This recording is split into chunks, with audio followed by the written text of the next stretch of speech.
Hi hello friends, super കൺമണി സീരിയലിൻ്റെ promo വിശേഷങ്ങളിലേക്ക് എല്ലാ കൂട്ടുകാർക്കും സ്വാഗതം. അങ്ങനെ തന്നെ അമ്മായിമാർ എന്തായാലും വരുണിനെ കാണാനായിട്ട് ഹോസ്പിറ്റലിലേക്ക് പോകുന്നുണ്ട് കേട്ടോ.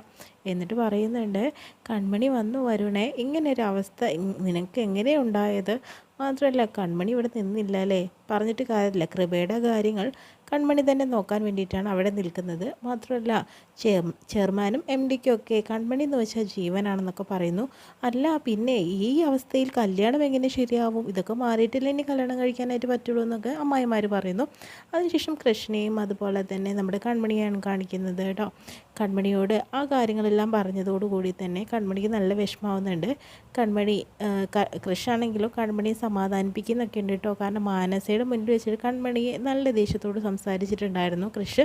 അതിനുശേഷം തന്നെ കൺമണി വിഷമിക്കേണ്ട, എന്താ കൺമണി, നമ്മൾ വിചാരിച്ച പോലെയല്ലല്ലോ, നമ്മൾ വിചാരിച്ച ഒരാളല്ലല്ലോ നമുക്ക് കിട്ടാൻ പോകുന്നത് എന്ന രീതിയിലൊക്കെ പറഞ്ഞ് കണ്ണൊക്കെ തുടയ്ക്കുന്നുണ്ട്. കൺമണി കരയുമ്പോൾ കൃഷ്ണന് സഹിക്കാൻ പറ്റുന്നില്ല കേട്ടോ.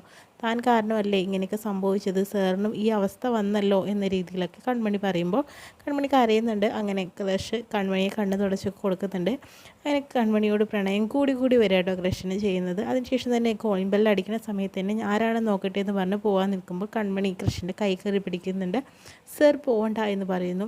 എനിക്ക് പേടിയുണ്ട്, സാറിനെ അപകടപ്പെടുത്താനായിട്ട് വരുന്ന ആൾക്കാരാണ് നമ്മുടെ ചുറ്റും, എപ്പോഴും ശത്രുക്കളാണെന്നൊക്കെ പറയുന്നുണ്ട്.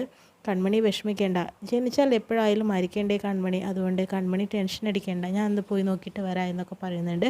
പക്ഷേ കൺമണിയാണെങ്കിലോ കൃഷ്ണനെ എങ്ങോട്ടും വിടുന്നില്ല. കാരണം കൃഷ്ണ ഒരു ആപത്തും വരാൻ കൺമണി സമ്മതിക്കില്ല. ഇത്രയും കാണിച്ചുകൊണ്ടാണ് ഇന്നത്തെ പ്രമോ വിശേഷം കഴിയുന്നത്.